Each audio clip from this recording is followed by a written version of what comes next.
Здравейте! В днешното видео ще изработим плакат, който включва много от изучените досега в нашия канал ефекти. Крайният резултат е много интересен, защото позволява да експериментирате с различни видове, форми и цветове. Ще оставя линк в описанието към снимките, които използвам. Създавам нов файл. Тук променям параметрите на инчове, като широчината ще е 18, а височината 24, което е стандартен размер за постер. Сега ще направя фона черен. После ще завлача една снимка с текстура, наподобяваща хартиен лист.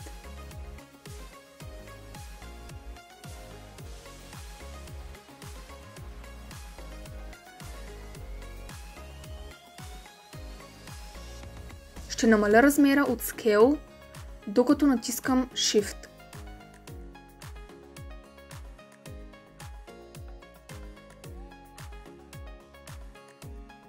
Искам да променя цвета на снимката на по-тъмен. Ще отида на Colors, Invert, което ще размени цветовете от снимката. От Colors, Curves, мога да променя тона на цвета според моите предпочитания.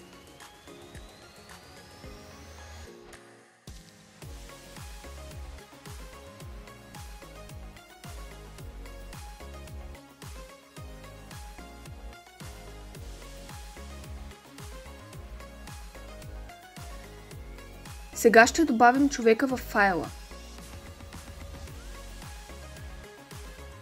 Но първо трябва да го отделим от фона, което ще стане с Path Tool. Ще оградя човека с Path Tool.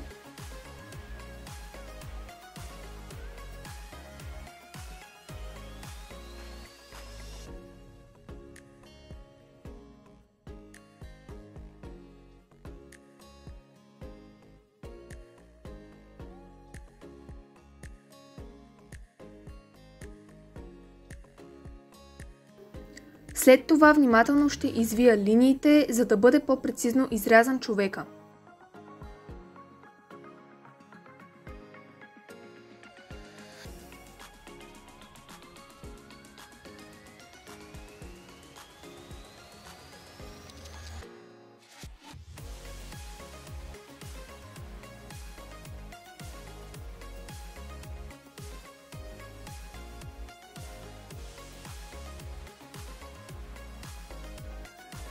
Ако има вътрешни части, може с Shift да кликнем вътре, за да заградим мястото и там, без да изтриваме вече направената селекция.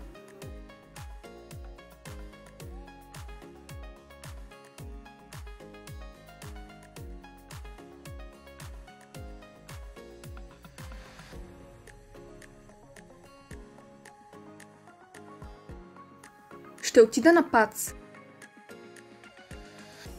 Сега тук долу ще натисна Path to Selection, за да направя слой от изрязаната фигура.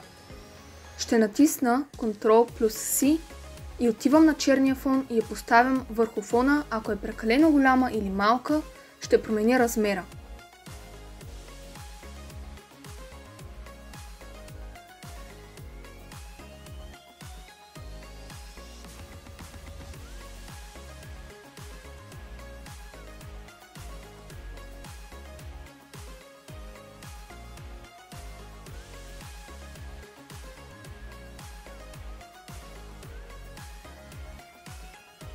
Ще поставя линии, откъдето мога да центрирам изображението.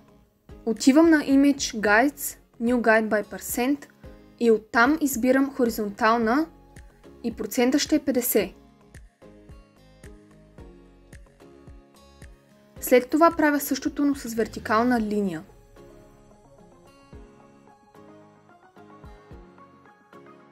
Сега създавам нов слой. Ще го кръстя кръг и ще го запълня с прозрачност. След това ще го поставя под слоя с човека. Отивам на Ellipse Select Tool.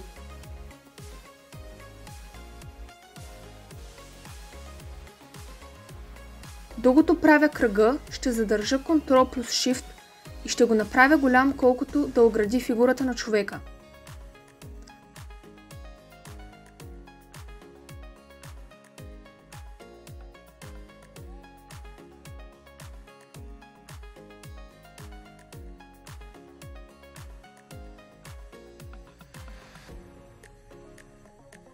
Сега ще завлача белият цвят върху кръга. Кликам Ctrl плюс Shift плюс A, за да деселектирам кръга.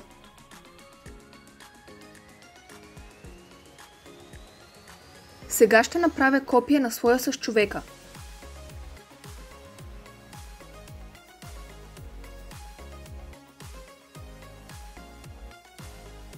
После ще направя фигурата черно-бяла. Отивам на Colors, Desaturate, ще оставя Luminance и кликам OK.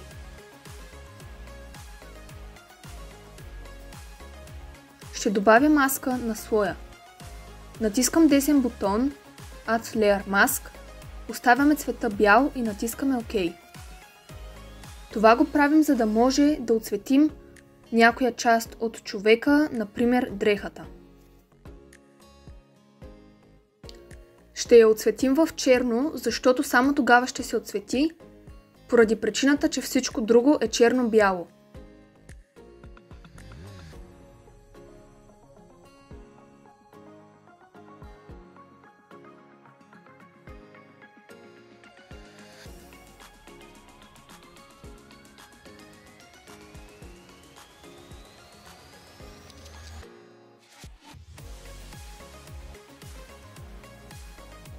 Допълнително мога да променя цвета на роклята.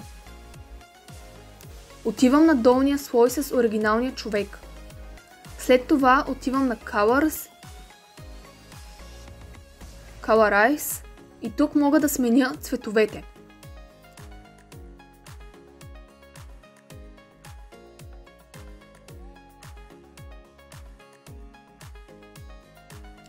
Като свърша с това, ще почна да добавям текст. Ще избера шрифт с големи печатни букви и ще увелича размера, така че да покрива цялата снимка. Ще направя два слоя с текст.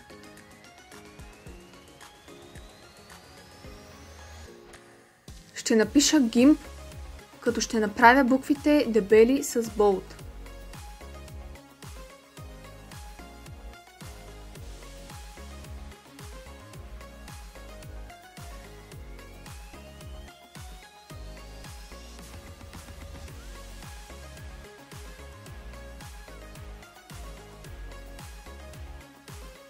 Ще отида на слоя с кръга и ще завлача текстура с формата на лист.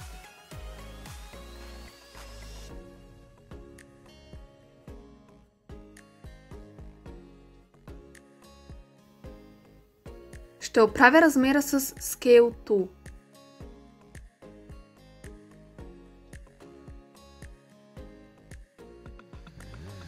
Ще кликна Alt и върху слоя с кръга. После кликам десен бутон върху слоя с листа, който преди малко добавихме. Add Layer Mask. Тук Selection. Накрая натискам Ctrl-Shift-A, за да деселектирам. Сега буквите се виждат по-добре. Те трябва да бъдат най-горе, затова ще преместим двата слоя над всички останали слоеве.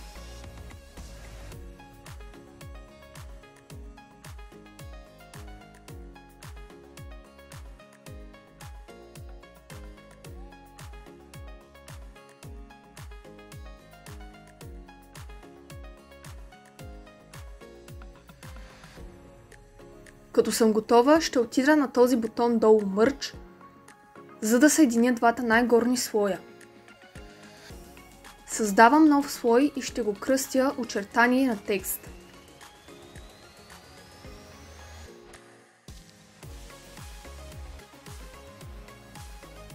Натискам Alt и върху слоя с буквите и виждате, че се създава селекция.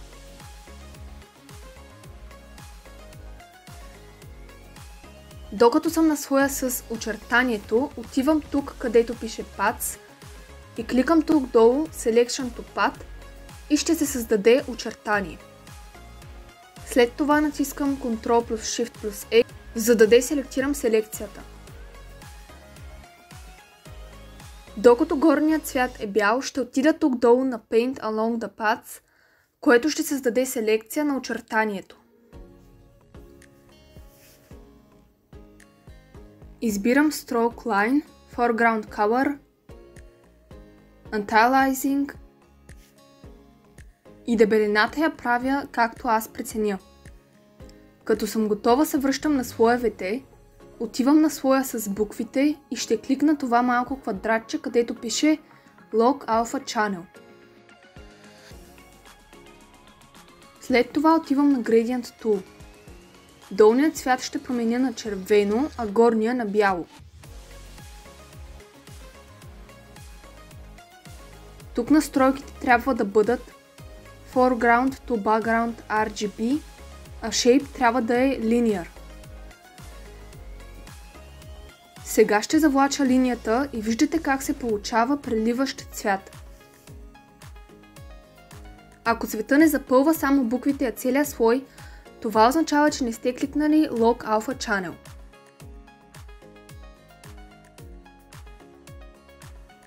Сега, като съм готова, ще отключа Log Alpha Channel. След това ще отида на един от слоевете с човека, например долния. Ще кликна върху него с бутона Alt.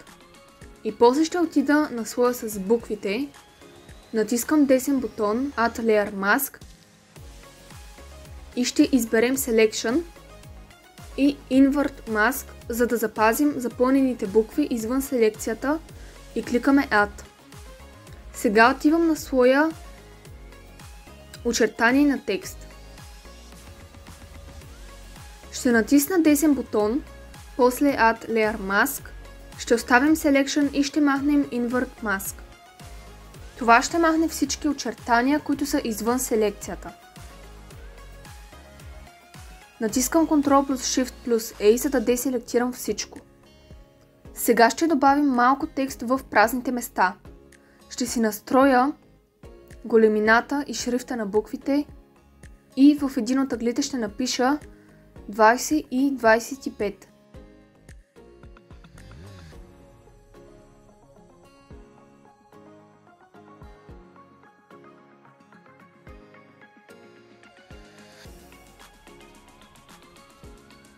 В един от долните ъгли ще напиша SVG Studios. Сега ще променя шрифта на Monospace Bold.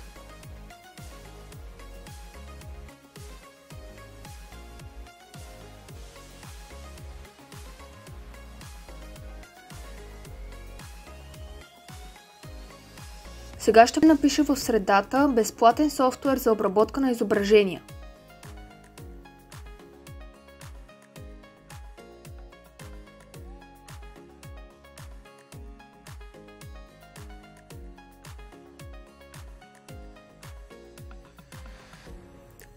В горния ъгъл ще напиша текстов плакат в аналогов формат.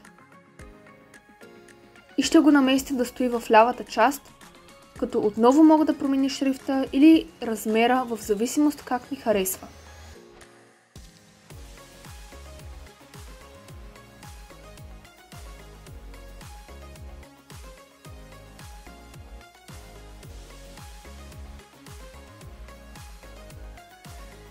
В долния ъгъл ще напиша "Учи докато се забавляваш".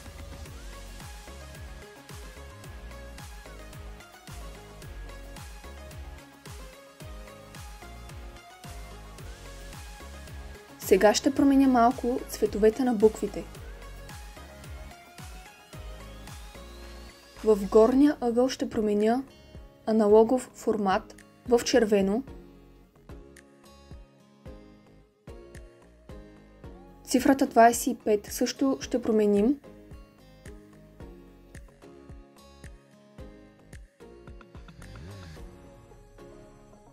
И също ще оцветя безплатен софтуер за обработка в червено.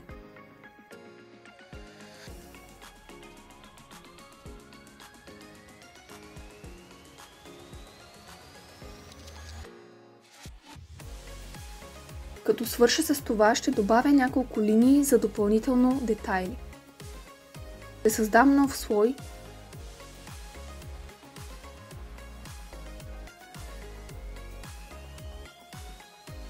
ще отида на Rectangle Select Tool и ще очертая тънък правоъгълник под думите безплатен софтуер за обработка и ще го запълня с червен цвят.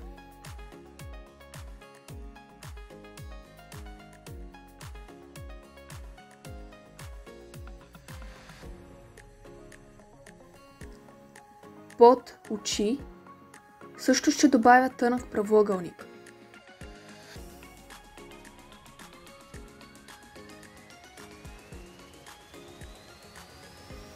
Сега ще отида на най-горния слой. След това ще добавя прахообразен фон за допълнителен ефект.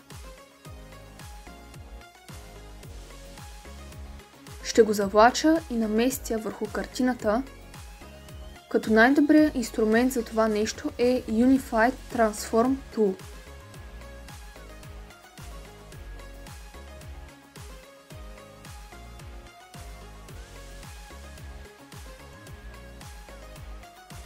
Когато наместя фона, той ще покрива всичко. И за да махна черния цвят, ще отида тук на Mode и от Normal ще го променя на Screen. И това ще запази само белите частици.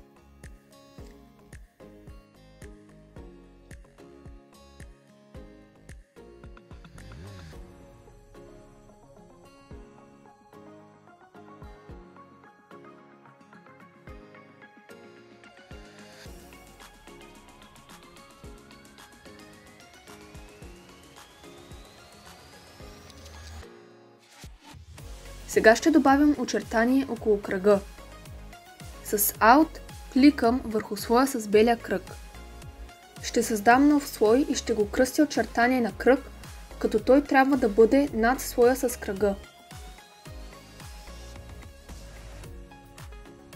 Ще отида на Paths и ще кликна върху опцията Selection to Path, което ще създаде очертание около кръга. Ще натисна Ctrl плюс Shift плюс A, за да деселектирам. Докато горният цвят е бял, ще кликна Paint Along the Path и след това Stroke. Връщам се обратно при слоевете. Отивам на Move Tool, като трябва да съм на слоя с очертанието. Тук ще избера Move the Selected Layer и ще преместя активния слой леко нагоре, който е самото очертание на кръга.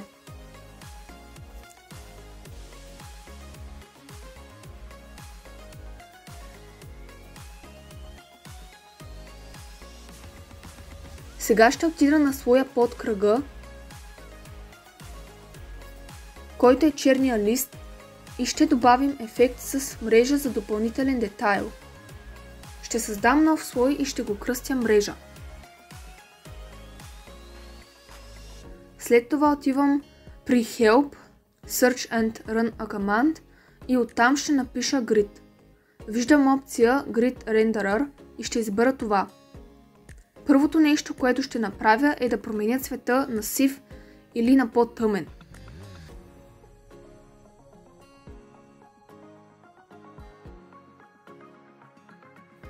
След това мога да променя размера и дебелината на мрежата, както на мен ми харесва.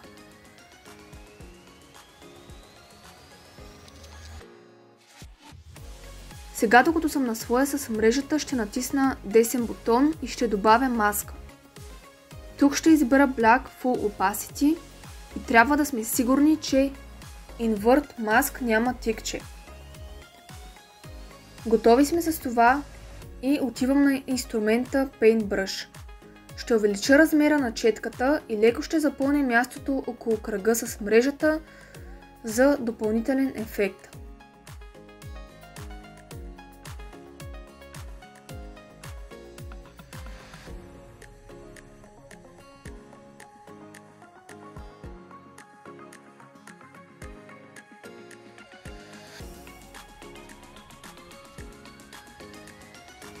Това беше всичко от мен.